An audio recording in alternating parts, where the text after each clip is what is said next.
Hello, I'm Debbie Bell-Hosking of Finextra TV here in our London studio, and I'm joined by Willem Wellinghoff, who is the UK Chair and Chief Compliance Officer of EcomPay. And we're going to be chatting about EcomPay's release of a fraud white paper. It's part of a series, more is yet to come, but in this interview we're going to look at the fraud element. Willem, big welcome here to our studio. Thank you for having me.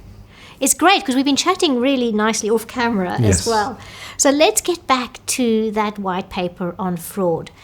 It does make reference of a misplacement of revenue that is more heavily towards tech or technology rather than human vulnerability. Yeah. So the question it raises is, how can leaders ensure or protect employees from fraud, particularly when there's organizational change? So it's an interesting one. So fraud is obviously a crime that fraudsters don't care who it impacts. And obviously it's a very personal crime. And with that, everyone who has a touch point in relation to fraud has to understand what the impact is. So, and that's what often gets missed. Because obviously it hits the bottom line, whether it's merchants, whether it's acquirers, it always hits the bottom line. But I think it's really vitally important to understand what, first of all, typologies there are, how that impacts on people, how people need to get trained on it to spot different typologies as well. I think that's what is absolutely critical, because if you don't know the typologies that you're touching upon, then how can you prevent it? And that's where technology obviously helps with scanning a large, vast quantity of data. But it's the people that really truly matter, because you still have to rely on the people to actually spot the crime that is happening. And therefore, communication is absolutely critical, from leaders to everyone that is involved in that ecosystem in the chain.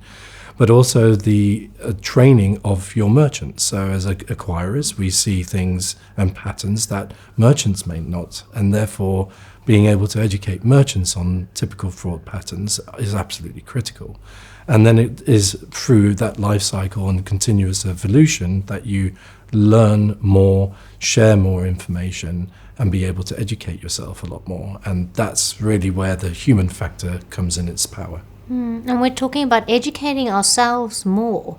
But even the tech-savvy people are falling victim to AI-generated scams. Correct. And with this sophistication that's growing now in terms of cloning, what impact is that having on industry verification? How is it impacting the progress thereof? It has a massive impact, and the reason for that is because the technology is evolving at such a rapid pace, and the criminals have nothing to adhere to from a regulatory nature compared to financial institutions and merchants. So they can deploy the evolving technology at such a rapid pace. And we've seen just the beginning of Gen AI and synthetic ID being utilized.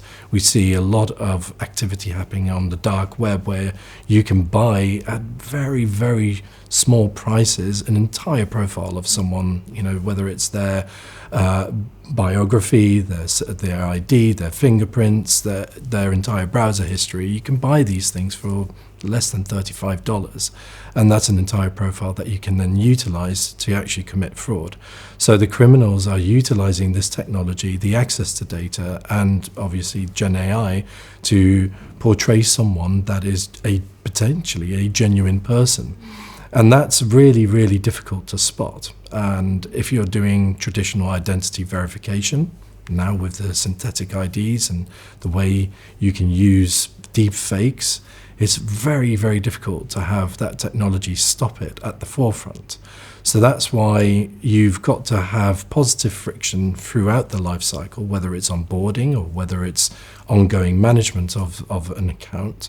But the real true factor of where you can really identify particular patterns of behavior, particularly fraud, is through ongoing monitoring. So that's mainly down to transaction monitoring, and that's where a lot of the investment is being placed in firms at the moment. Almost like that's the front line. And That's this is not just a banking or financial services problem. No. And we're talking about this monitoring. And the report, the white paper that you've done, it is bringing attention to this call for more industry, cross-industry collaboration. So how can the industry move forward to share necessary data in a way that is safe and secure? So there is this obviously perception that all the scams happen at financial services aspect, and that's, to a certain degree, that's true, because we take the liability for it. But actually, scams start way earlier in the journey, and it often starts at big tech and social media, creating fake profiles to draw people who are vulnerable into a scam and build that level of trust. And then they commit the scam in a very small amount of quantity, and then they hit it very hard. And that happens much earlier in the phase.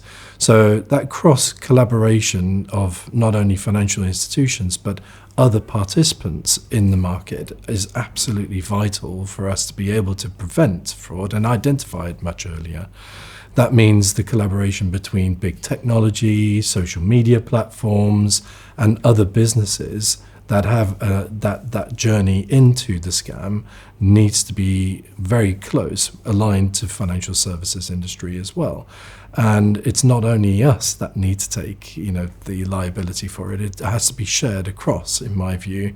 And that's a good thing, because we have the UK fraud strategy that's been released in March.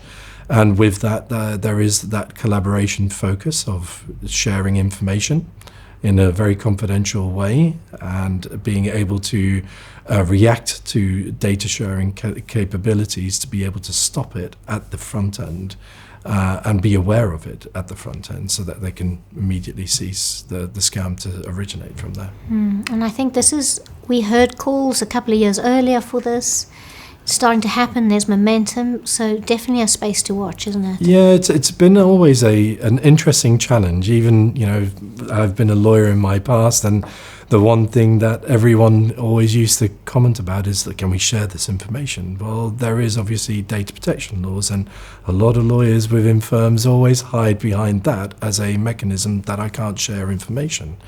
But there is ultimately a primary obligation. We've got to prevent financial crime from happening, and that actually should be the motive in which we all operate. Is we need to prevent this from happening, because there are victims and people who are genuinely innocent who've had their entire lives destroyed, and that's what you want to stop, as opposed to continuously protecting your business to say, I can't share this information. So if you can share information and save one life, that's what I would rather have. And I think ending it there has really hit it home why this is so important. Yes, it's a human-centric focus, and it can't just be technologically. We utilize technology to help us spot our patterns and be able to utilize those mechanisms to be able to try and prevent it. But at the end of the day, you always have to understand that this is a personal crime, and someone will be impacted by it.